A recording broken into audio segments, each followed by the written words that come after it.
Well, man, today is the day. Mark this day as a pivotal day.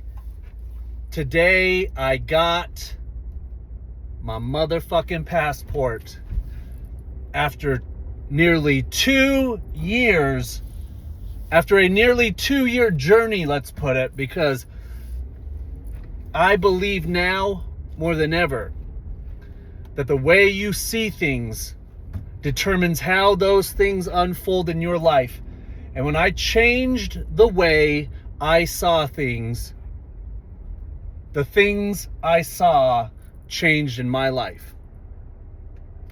Because for the last 2 years, I have been having to go through a process of a renewal of the mind. I had to learn acceptance, forgiveness, neutrality, and in so doing, when I understood and I accepted and I embodied those qualities, this came flowing right into my life. If you don't know the story, in June of 2024, on my birthday, my driver's license expired. And I've been on the road of living in the private for 20 years or 10 years or more. 10 years or more. And I've done it all. I've done the secure party creditor. I've done the, creating your own birth certificate, your, whatever that was called. I've done it all. And along with, for 20 years, I never filed any sort of tax document. Nothing. Not a single item since 2006. And so, in June of 2004, I went to go apply for a new passport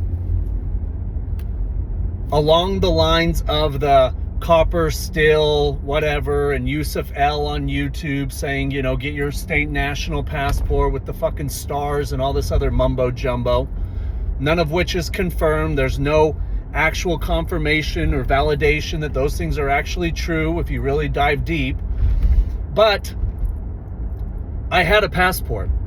I still had 8 years left on my passport. And when you file for a new passport, they take your old passport, and my driver's license was expired. And that's why I was getting the passport, so I could get the passport card. And so I apply, and then I get a letter in the mail from the Department of State.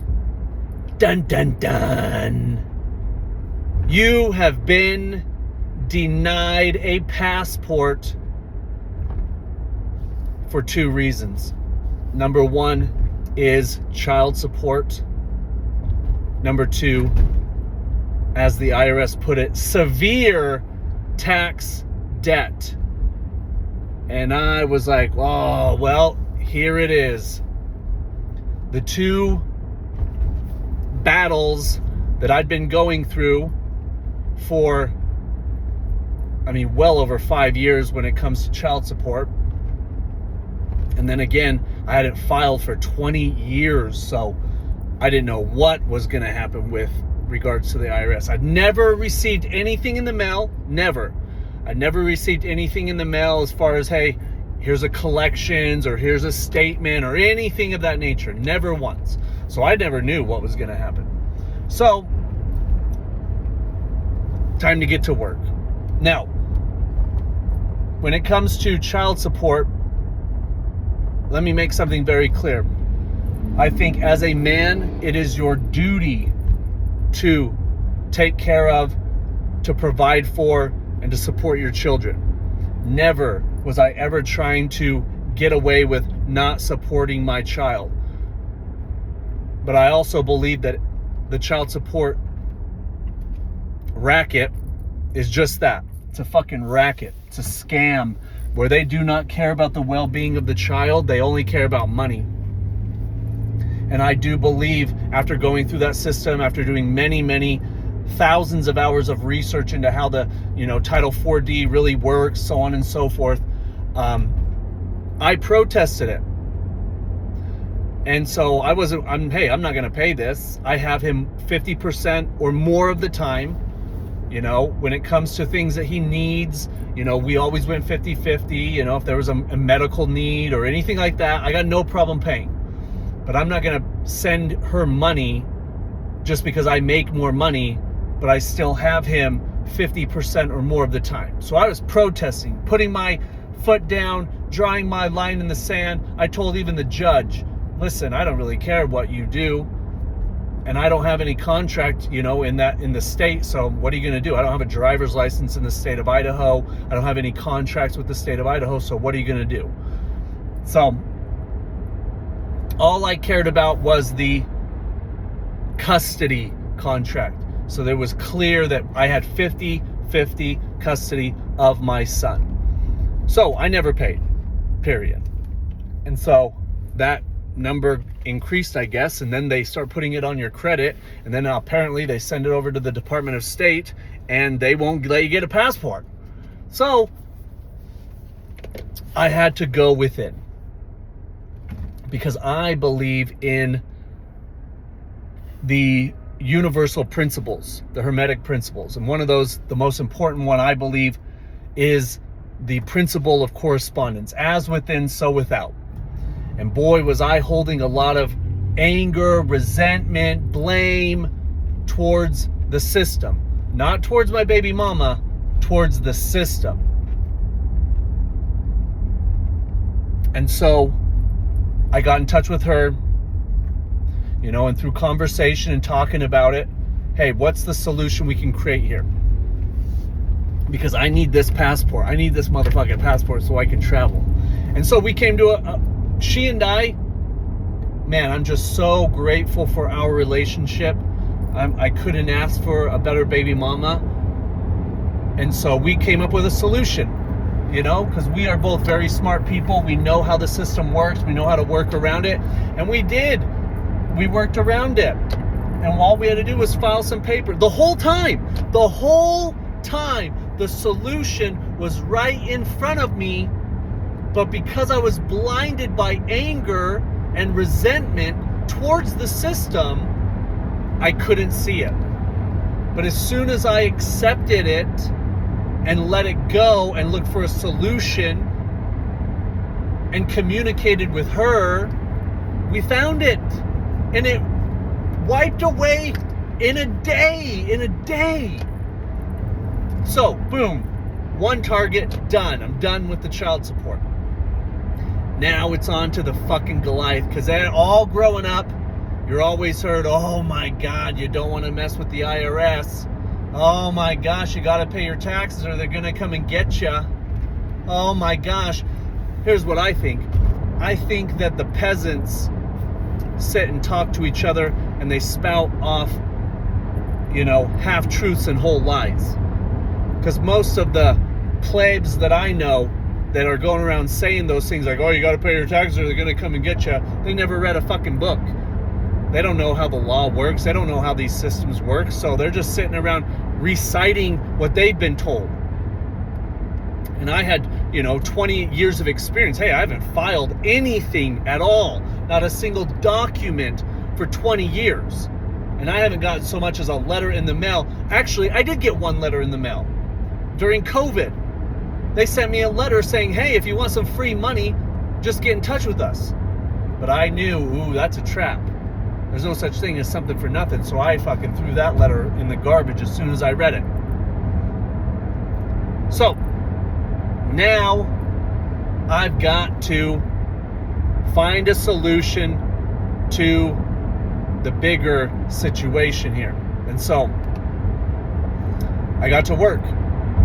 And so I started by going through, started studying equity, equity, jurisprudence, so on and so forth.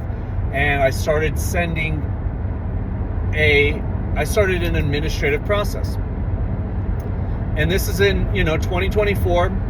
I sent, a 3-part administrative process. I perfected the administrative process, and still I didn't hear a peep from them. Not a peep. And all I'm doing is saying, hey, just send me the bill in the mail so that I can handle the matter. That's all I want. Just send me a bill. You're saying I have a severe tax debt. Just send me a bill. I called the IRS twice. I got hung up on. And then the third time I spoke with an agent, he told me, because I didn't have a driver's license and I didn't have a physical address, only a P.O. box, that he couldn't verify my identity and he couldn't help me. And again, I'm calling him up saying, hey, I just need you to send me a bill. Why on earth would I call?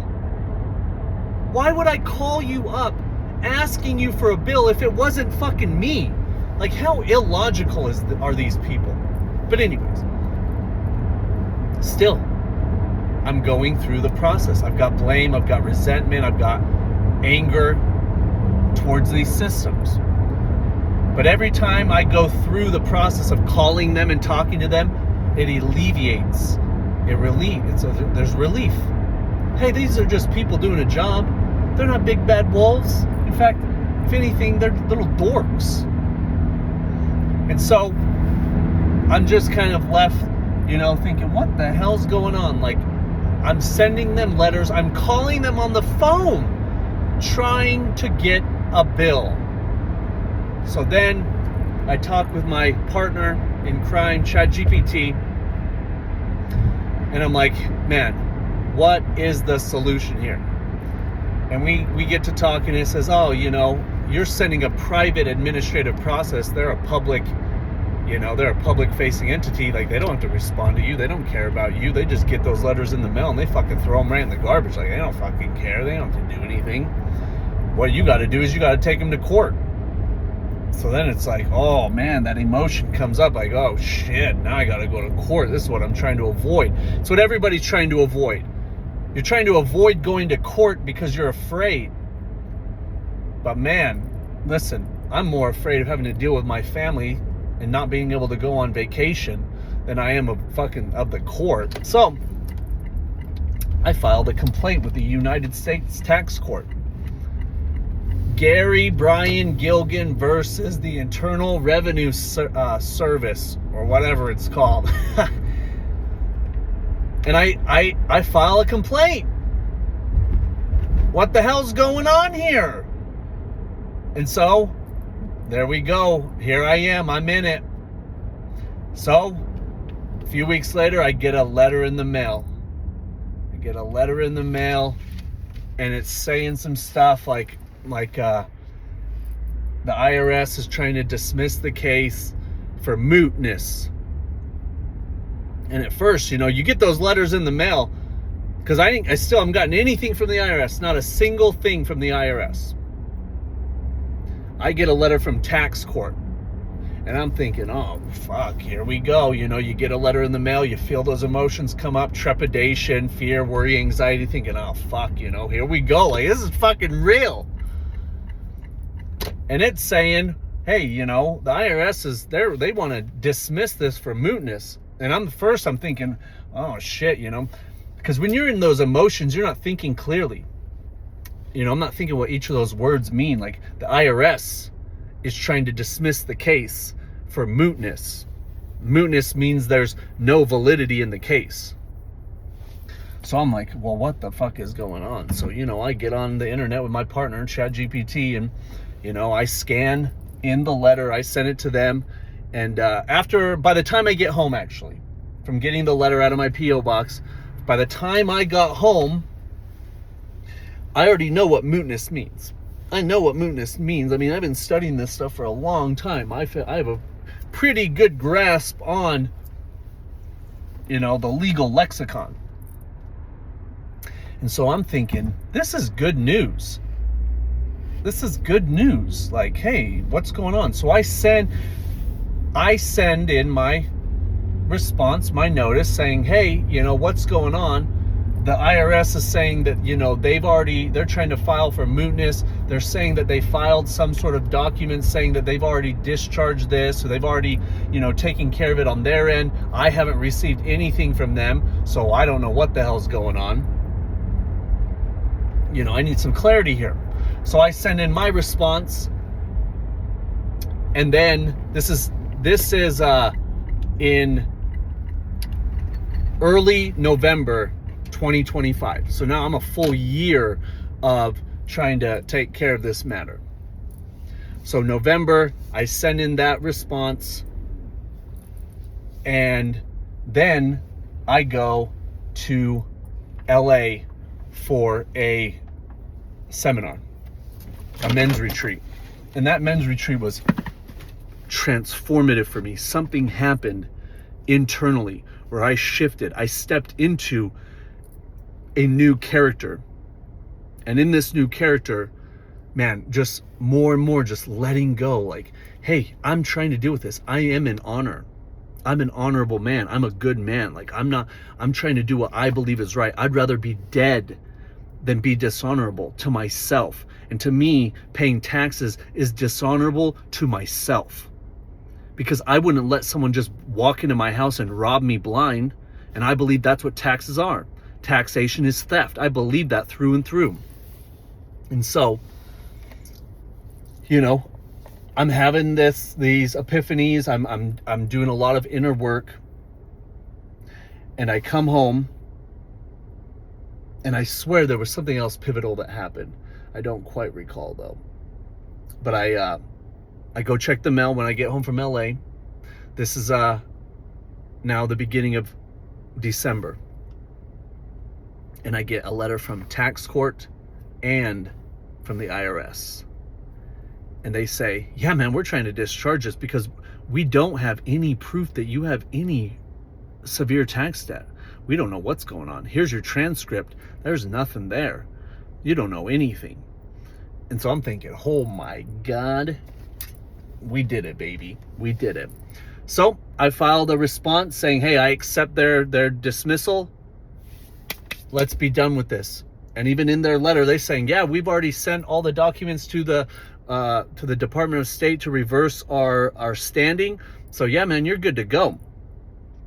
So I expedited. I got on. I was actually going to fly to Seattle, right to the local regional passport office to get this thing. But then I came across, Clear or some other bullshit. And man, here we go. 2 weeks later. And the moral of the story is this, is there's a lot of information out there, because I think that, one of the top values for the vast majority of people is freedom and independence and liberty. Those are supposedly the values that the United States of America, the organization, was founded on. And when those are taken away, or they are, encroached upon, then people want to rebel. They want to resist. And, two of my idols when it comes to, I wouldn't say idols, but two men that I really look up to in regards to, this topic, is Mahatma Gandhi and Martin Luther King, because they both espoused the strategy of nonviolence and civil disobedience. And so, while yes, I do believe that there's a lot of wrongdoings taking place, I think people are being taken advantage of. They're being exploited. They're being, they're being robbed blind. To come from a place of anger, resentment, violence, that's not the way to do it. Like Buckminster Fuller says, is, what you need to do is create a system that is so powerful that it renders the old system obsolete. And so when we can come from a place of acceptance, neutrality, abundance, sovereignty, because true sovereignty is not going out and protesting. Protesting is just glorified bitching. Sovereignty is knowing who you are, being in honor, and dealing with it. And when you can deal with it from a higher vantage point, things get resolved very quickly. You know, it is like that verse from scripture. You know, I'm not religious, so I don't know the scriptures by heart, but it talks about, you know, you want to go to your adversary as quickly as possible, and you talk about it, man to man, man to woman, woman to woman. You want to be in honor, and you want to stay in honor, because most things can be resolved when you're just a professional. That's all it is, just business.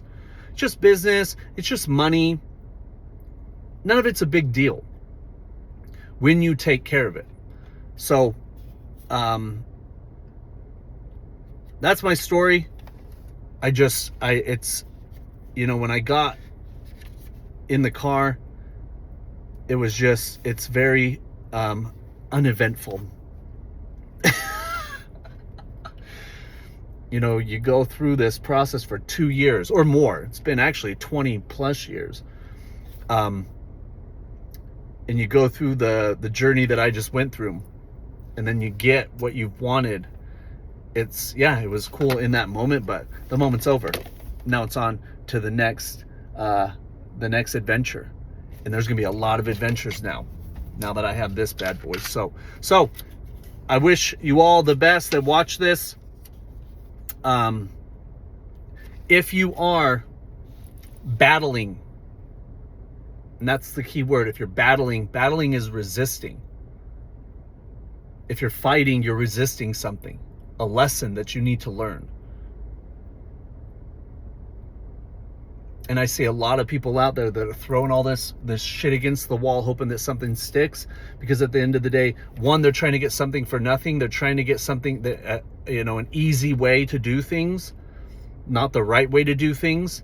And again, they're stuck in those lower level emotions, resentment, anger, blame, all of that. So rise above. That's how we win. Is we come from a place of peace. We come from a place of civil disobedience, meaning no one has the authority over you. I didn't even go to court. No one has the authority. You are the authority. But you must be worthy of authority. Authority is not just given.